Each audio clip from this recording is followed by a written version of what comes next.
पंढरपूर पासून अवघ्या 15 मिनिटांच्या अंतरावर पंढरपूर करकंब रस्त्यावर धोत्रेज ग्रँड प्रायव्हेट लिमिटेड घेऊन आले आहेत पंचतारांकित सुविधांनी युक्त हॉटेल ग्रँड। तसेच पुण्या मुंबईच्या धर्तीवर सर्व सुविधांनी युक्त hotel Shriyash restaurant, veg non veg permit room bar, प्रशिक्षित कुक व होस्टिंग सेवा हॉटेल ग्रँड मध्ये उपलब्ध आहेत। 50 एसी रूम्स, 3500 स्क्वेअर फुटाचा सुसज्ज बकवेट हॉल, भव्य एसी सूट्स, टेरेस गार्डन, भव्य लॉन आणि चेंजिंग रूम सहित स्विमिंग टँक, प्रशस्त पार्किंगची सुविधा। पंढरपूर नजीक असलेल्या हॉटेल ग्रँड या सुसज्ज आणि पंचतारांकित सुविधांनी युक्त hotel grand, hotel Shriyas restaurant, veg non veg permit room बार, पंढरपूर करकंब रोड। संपर्क 02186 24 22 45। ताज्या घडामोडी पाहण्यासाठी PVN म्हणजेच पंढरी वार्ता न्यूज या चॅनलला सबस्क्राईब करा।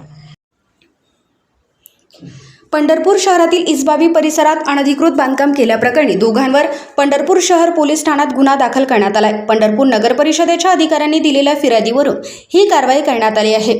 पंढरपूर नगर परिषदेचे सहाय्यक नगर रचनाकार अधिकारी ऋषिकेश कैलास गड्डम यांनी दिलेल्या फिर्यादीनुसार हा गुन्हा दाखल करण्यात आलाय। मिळालेल्या माहितीनुसार पंढरपूरमधील इसबावी येथील survey number 45A plot number 82 या ठिकाणी ज्ञानेश्वर सुदाम वाघमारे आणि सुप्रिया विजय शिंदे यांनी परवानगीपेक्षा जास्त बांधकाम केले आहे।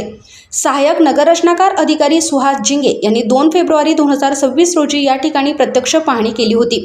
या पाहणी दरम्यान संबंधितांनी पहिल्या मजल्यावर मंजूर बांधकाम परवान्याव्यतिरिक्त अंदाजे 18 चौरस मीटर अधिकचे अनधिकृत बांधकाम केल्याचे उघडकीस आले होते। या प्रकारानंतर प्रशासनाने 17 फेब्रुवारी 2026 रोजी संबंधितांना महाराष्ट्र प्रादेशिक व नगररचना अधिनियम 1966 नुसार नोटीस बजावली होती। मात्र नियमांचे उल्लंघन झाल्याने अखेर फिर्यादीवरून ज्ञानेश्वर वाघमारे आणि सुप्रिया शिंदे यांच्या विरुद्ध महाराष्ट्र प्रादेशिक व नगररचना अधिनियम 1966च्या कलम 52(1)(अ) आणि 43 अन्वये पंढरपूर शहर पोलीस ठाण्यात गुन्हा दाखल करण्यात आला आहे। या प्रकरणाचा पुढील तपास पोलीस हवालदार चेतन चंद्रकांत पाटील करत आहेत। नगर परिषदेच्या या कारवाईमुळे शहरात अनधिकृत बांधकाम करणाऱ्यांचे धाबे दणाणले आहेत। प्रशासन आता अशा बेकायदा बांधकामांवर कठोर कारवाई करण्याच्या तयारीत असल्याचे यातून स्पष्ट होत आहे।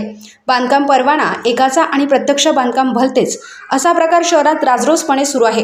नुकतेच एका अनधिकृत बांधकाम प्रकरणी गुन्हा दाखल झाल्याने आता इतर बेकायदा बांधकामांवर नगररचना विभाग कारवाई करणार का याकडे संपूर्ण शहराचे लक्ष लागले आहे। पंढरपूर शहरात नगरपालिकेकडून बांधकाम परवाना मिळवताना दाखवलेले नियम प्रत्यक्ष बांधकामाच्या वेळी मात्र धाब्यावर बसवले जात आहेत। परवान्यात नमूद केलेल्या मोजमापापेक्षा अतिरिक्त बांधकाम करणे ही तर शहरात जणू प्रथाच बनली आहे। एरवी पंढरपुरात अनधिकृत बांधकाम केल्याप्रकरणी गुन्हा दाखल होण्याची घटना अत्यंत दुर्मिळ मानली जाते। मात्र नुकत्याच झालेल्या एका कारवाईमुळे बेकायदा बांधकाम करणाऱ्यांचे धाबे दणाणले आहेत।